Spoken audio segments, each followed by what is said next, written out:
আউযু বিল্লাহি মিনাশ শাইতানির রাজিম।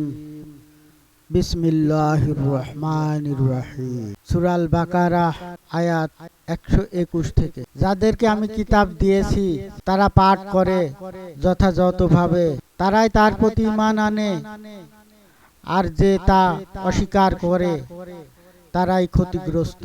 হে বনী ইসরাইল, তোমরা আমার নিজের নিয়ামত স্মরণ করো যা আমি তোমাদেরকে দিয়েছি, আর নিশ্চয় আমি তোমাদেরকে শ্রেষ্ঠত্ব দিয়েছি সৃষ্টিকুলের উপর। আর তোমরা ভয় করো যেদিন কেউ কারো কাজে আসবে না এবং কোনো ব্যক্তি থেকে বিনিময় গ্রহণ করা হবে না, আর কোনো সুপারিশও তার উপর আসবে না এবং তারা সাহায্য প্রাপ্ত হবে না। আর স্মরণ করো যখন ইব্রাহিমকে তার রব কয়েকটি বাণী দিয়ে পরীক্ষা করলেন, অতঃপর সে তা পূর্ণ করল।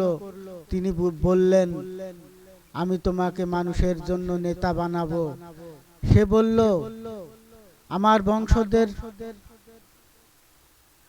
আমার বংশধরদের থেকেও। তিনি বললেন, জালিমরা আমার ওয়াদা প্রাপ্ত হয় না। আর স্মরণ করো যখন আমি কাবাকে মানুষের জন্য মিলন কেন্দ্র ও নিরাপদ স্থান বানালাম এবং আদেশ দিলাম যে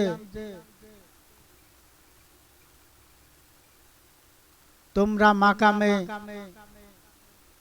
ইব্রাহিমকে সালাতের স্থান রূপে গ্রহণ করো।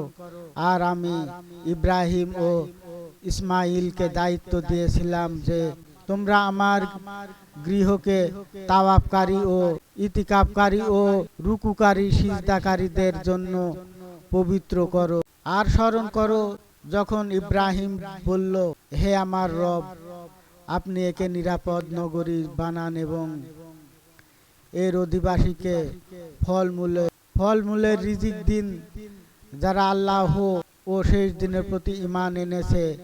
তিনি বললেন, যে কুফরি করবে তাদের আমি স্বল্প ভোগাকরণ দেব, অতঃপর তাকে আগুনের আযাবের প্রবেশ করতে বাধ্য করব, আর তা কত মন্দ পরিণত। আর স্মরণ করো যখন ইব্রাহিম ও ইসমাইল কাবার ভিতগুলোকে উঠাচ্ছিল এবং বলছিল, হে আমাদের রব, আমাদের পক্ষ থেকে কবুল করুন, নিশ্চয় আপনি সর্বশ্রোতা সর্বজ্ঞানী। হে আমাদের রব, আমাদেরকে আপনার অনুগত করুন এবং আমাদের বংশদের মধ্যে থেকে আপনার অনুগত জাতি বানান, আর আমাদেরকে আমাদের ইবাদতের বিধি বিধান দেখিয়ে দিন এবং আমাদেরকে ক্ষমা করুন, নিশ্চয় আপনি ক্ষমাশীল পরম দয়ালু। হে আমাদের রব, তাদের জন্য তাদের থেকে একজন রাসূল প্রেরণ করুন, যে তাদের প্রতি আপনার আয়াতসমূহ তিলাওয়াত করবে এবং তাদেরকে কিতাব ও হিকমত শিক্ষা দিবে, আর তাদেরকে পবিত্র করবে।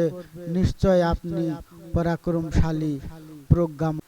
আর যে নিজেকে নির্বোধ বানিয়েছে, সে ছাড়া কে ইব্রাহিমের আদর্শ থেকে বিমুখ হতে পারে? আর অবশ্যই আমি তাকে দুনিয়াতে বেছে নিয়েছি এবং নিশ্চয় সে আখিরাতে নেককারদের অন্তর্ভুক্ত থাকবে। যখন তার রব তাকে বলল, তুমি আত্মসমর্পণ করো, সে বলল, আমি সকল সৃষ্টির রবের কাছে নিজেকে সমর্পণ করি। আমি সকল সৃষ্টির রবের কাছ থেকে নিজেকে আর এরই উপদেশ দিয়েছে ইব্রাহিম তার সন্তানদের এবং হে আমার সন্তানরা, নিশ্চয় আল্লাহ তোমাদের জন্য এই দিনকে চয়ন করেছেন, সুতরাং তোমরা মুসলিম হওয়া ছাড়া মারা যেও না। নাকি তোমরা সাক্ষী ছিলে যখন ইয়াকুবের নিকট মৃত্যু উপস্থিত হয়েছিল? তখন সে তার সন্তানদেরকে বলল, আমার পর তোমরা কার ইবাদত করবে? তারা বলল, আমরা ইবাদত করব আপনার ইলাহের, আপনার পিতৃপুরুষ ইব্রাহিম, ইসমাইল ও ইসহাকের ইলাহের, যিনি একই ইলাহ, আর আমরা তারই অনুগত। এটা এমন এক উম্মত যা বিগত হয়েছে, তারা যা অর্জন করেছে তা তাদের জন্য, আর তোমরা যা অর্জন করেছো তা তোমাদের জন্যই, আর তারা যা করতো সে সম্পর্কে তোমাদের জিজ্ঞাসা করা হবে না। আর তারা বলে, তোমরা ইহুদি কিংবা নাসারা হইও না, হিদায়াত পেয়ে যাবে। বলো, বরং আমরা ইব্রাহিমের মিল্লাতের অনুসরণ করি, যে একনিষ্ঠ ছিল এবং মুশরিকদের অন্তর্ভুক্ত ছিল না। তোমরা বলো, আমরা ঈমান এনেছি আল্লাহর উপর এবং যা নাজিল করা হয়েছে আমাদের উপর, ও যা নাজিল করা হয়েছে ইব্রাহিম, ইসমাইল, ইসহাক, ইয়াকুব ও তাদের সন্তানদের উপর, আর যা প্রদান করা হয়েছে মুসা, ইসাককে, এবং যা প্রদান করা হয়েছে তাদের রবের পক্ষ থেকে নবীগণকে। আমরা তাদের কারো মধ্যে তারতম্য করি না, আর আমরা তারই অনুগত। অতএব যদি তারা ঈমান আনে আমরা যেরূপ তার প্রতি ঈমান এনেছি, তবে অবশ্যই তারা হেদায়েত প্রাপ্ত হবে। আর যদি তারা বিমুখ হয়, তাহলে তারা রয়েছে কেবল বিরোধিতায়। তাই তাদের বিপক্ষে তোমার জন্য আল্লাহ যথেষ্ট, আর তিনি সর্বশ্রেষ্ঠতা সর্বজ্ঞ। বলো, আমার আল্লাহর রং গ্রহণ করলাম, আর রং একদিক দিয়ে আল্লাহর চেয়ে কে অধিক সুন্দর, আর আমরা তার ইবাদত করি।